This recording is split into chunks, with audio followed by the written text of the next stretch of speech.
At Arizona State University, we're bringing world-class education from our globally acclaimed faculty to you. Ranked #1 in innovation for 10 consecutive years and #2 among public universities for employability, ASU isn't just ahead of the curve, it's creating new paths to success.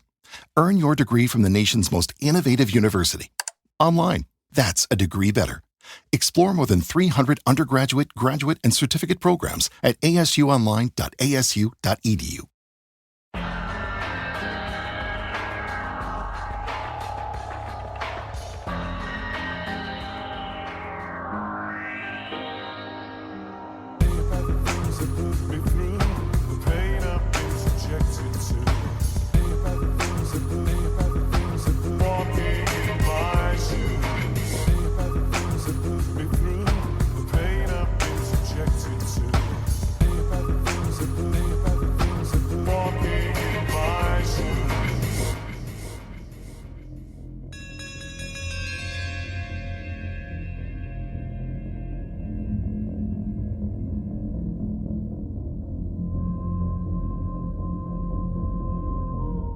En el año 1297, en un rincón olvidado de Inglaterra, se alzaba la abadía de St. Wulfric, un monasterio de piedra gris rodeado de niebla y bosques oscuros.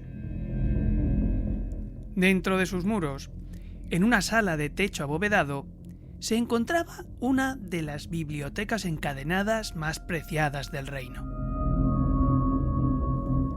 Los libros, con cubiertas de cuero gastado y páginas de pergamino iluminadas con tintas de oro y carmín, estaban sujetos a sus estantes por cadenas de hierro que tintineaban suavemente cuando los monjes las manipulaban. Eran tesoros de conocimiento, copias de evangelios, tratados de alquimia y un mapa del mundo que decían había sido dibujado por un santo visionario. Pero, para todos los aldeanos de los alrededores, esas cadenas no solo protegían a los libros, sino que encerraban secretos que ningún hombre debía conocer. Entre los monjes, Fray Edmund era el bibliotecario, un hombre enjuto de mirada severa y dedos manchados de tinta. Cada mañana, antes de ir al canto de maitines, revisaba las cadenas, asegurándose que ningún eslabón estuviera flojo. Había jurado proteger los libros con su vida, y en las tapas de algunos había escrito maldiciones en latín.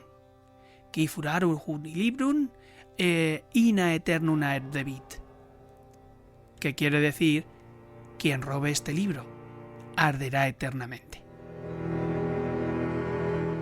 Los monjes creían que esas palabras tenían poder, y los aldeanos, que a veces pedían leer los textos para curar enfermedades o predecir cosechas, temblaban al escucharlas. Pero no todos temían las maldiciones. En la aldea cercana vivía Thomas, un joven de manos ágiles y ojos hambrientos. Había sido aprendiz de escribano, pero su maestro lo expulsó por robar plumas y tinta. Ahora, con apenas 18 años, soñaba con riquezas. Había oído rumores sobre Liber Aerius, un libro de la biblioteca de St. Wulfric, que, según las leyendas, contenía fórmulas para transmutar el plomo en oro.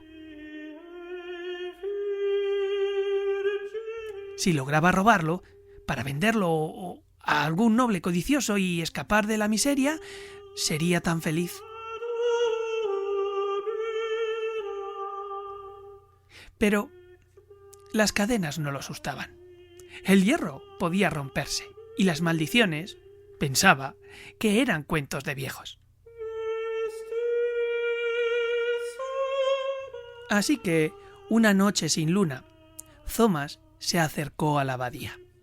Llevaba una capa negra, una pequeña lima robada a un herrero y un martillo envuelto en trapos para silenciar los golpes. Escaló el muro trasero, donde las piedras estaban desgastadas, y se coló por una ventana rota del claustro. El silencio era denso. roto por el eco de sus pasos y el canto lejano de un búho.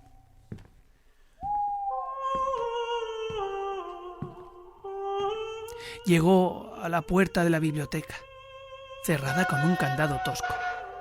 Con la lima lo forzó en pocos minutos y el chirrido del metal cedió al girar la llave. Dentro, la sala olía a polvo y pergamino viejo. Las antorchas parpadeaban, proyectando sombras sobre los estantes. Thomas encontró el Liber Aerus en el centro de la sala. Más grande de lo que esperaba, con una cubierta de cuero negro y un cierre de bronce. La cadena que lo sujetaba era gruesa, pero oxidada en algunos puntos. Con el martillo golpeó un eslabón débil hasta que se partió con un crujido seco. El libro cayó en sus manos, pesado, pesaba como una piedra. Por un momento sintió un escalofrío, como si alguien lo observara, pero lo atribuyó al frío de la noche. No tuvo tiempo de celebrar. Un ruido, de pronto, resonó en el pasillo. Pasos rápidos y tintineo de llaves. Fray Edmund apareció en la puerta, con una linterna en la mano y el rostro pálido de furia. «¡Ladrón!», gritó, levantando el crucifijo. «¡Devuelve lo que has tomado o la maldición te consumirá!». Thomas no respondió. Empujó al monje, que cayó al suelo con un gemido, y corrió hacia la ventana por la que había entrado. Saltó al exterior, el libro bajo el brazo y simplemente se perdió en el bosque.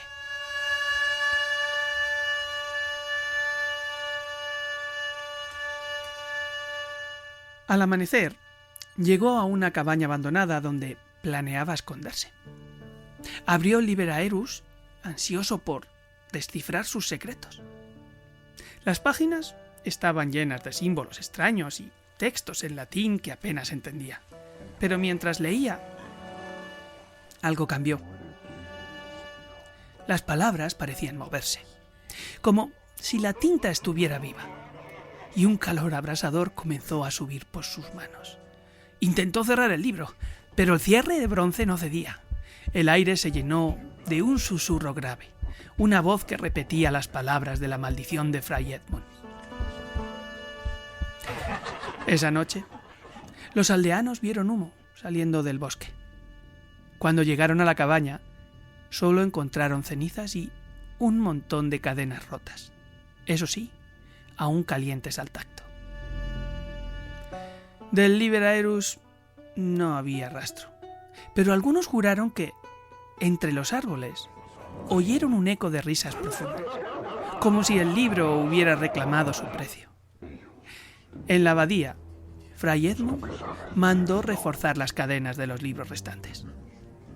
Nunca jamás habló de lo sucedido, pero cada noche, antes de dormir, miraba a las sombras de la biblioteca, temiendo que algo más, además de Thomas, hubiera escapado aquella noche.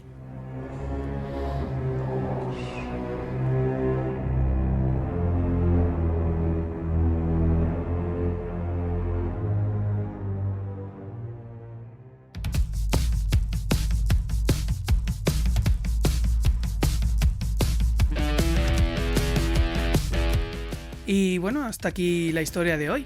Una historia que está basada en un hecho real, entre comillas, porque claro, de verdad que estas bibliotecas encadenadas existieron en la Edad Media.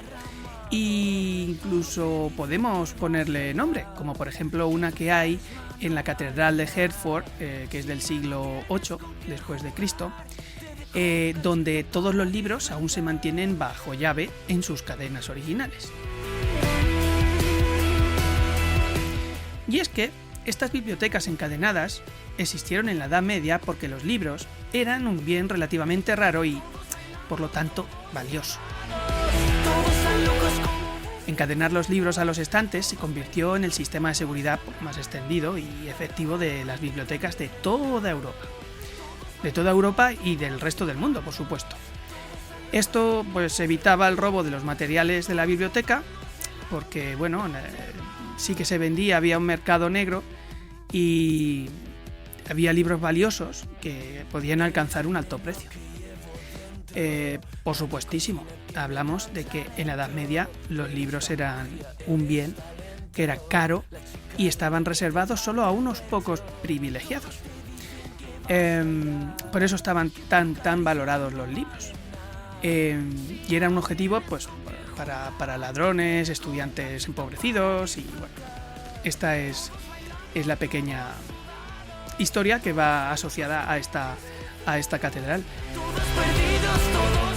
Dicen que esta catedral contiene pues, un montón de libros antiguos manuscritos y que el tesoro más famoso de esta biblioteca es un mapa mundi que es del año 1300 después de Cristo y que lo hizo un tal Richard de Holdingham. Y este mapa está inscrito como algo dentro de la UNESCO, está protegido.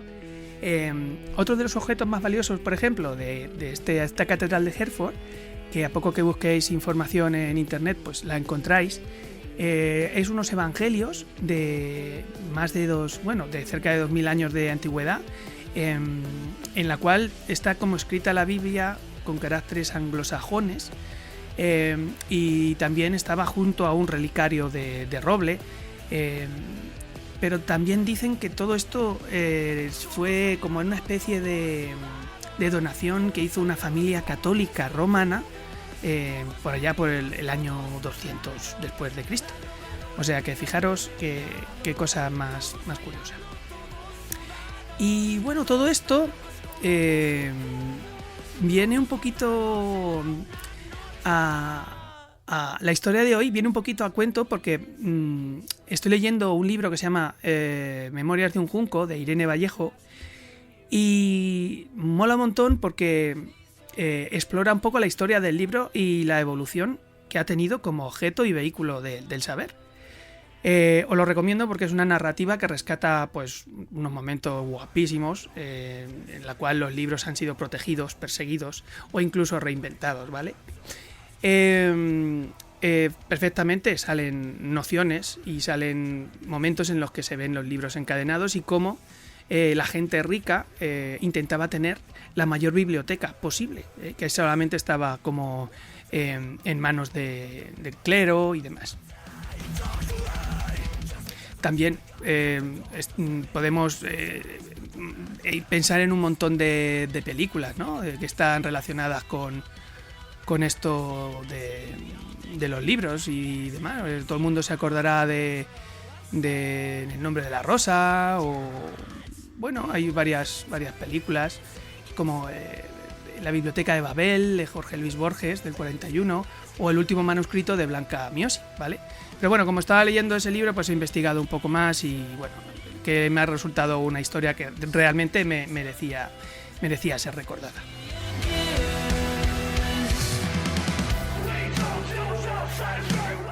Y bueno, si queréis comentar algo, tenéis alguna historia que queráis compartir y conservar en esta humilde cápsula temporal, pues no tenéis más que escribir un comentario en iVoox mismo o mandarme un correo a thememorybackup@gmail.com o escribir en el blog, que me parece que se llama memorybackups.blogspot.com.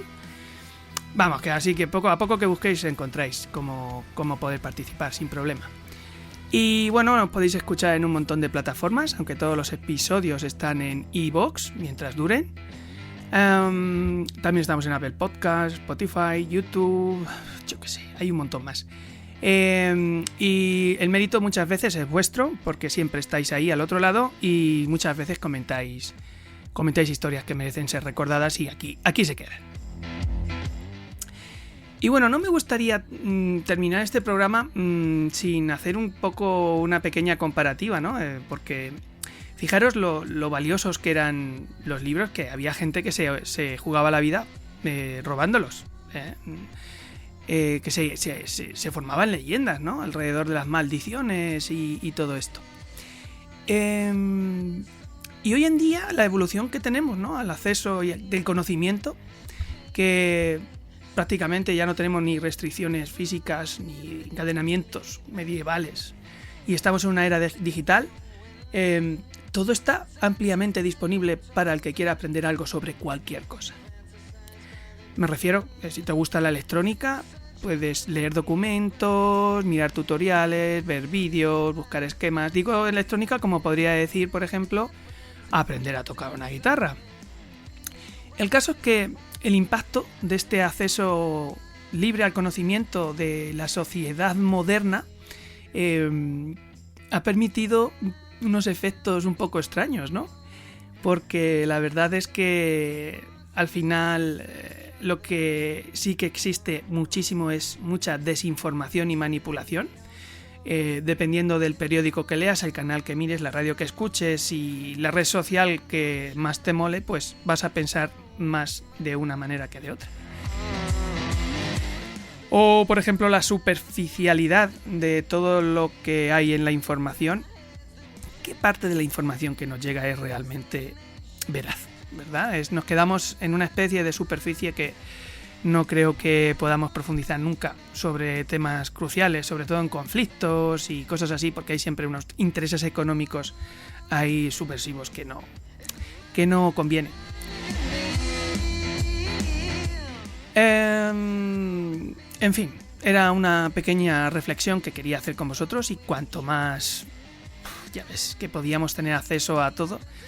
Y ahora, bueno, viene la inteligencia artificial, que básicamente es alguien que te está sirviendo la información en directo. No, ya no tienes casi ni que molestarte en buscar la información. Ya esta inteligencia artificial te va a dar unas pautas a seguir y solamente con contrastar un poco ya puedes tener un acceso brutal a un conocimiento del que antes no disponíamos. Bueno, que me enrollo. Y para terminar, como siempre, ¿para qué cambiar? Voy a terminar con una frase y la frase es la siguiente. El verdadero peligro no es que las computadoras empiecen a pensar como hombres, sino que los hombres comiencen a pensar como computadoras. Sidney J. Harris. Y sí, que no somos máquinas, somos seres humanos con sentimientos y con intereses más allá de uno mismo. Así que bueno, espero que os haya gustado, decidme lo que pensáis en comentarios y nos vemos en el siguiente Memory. Chao, chao.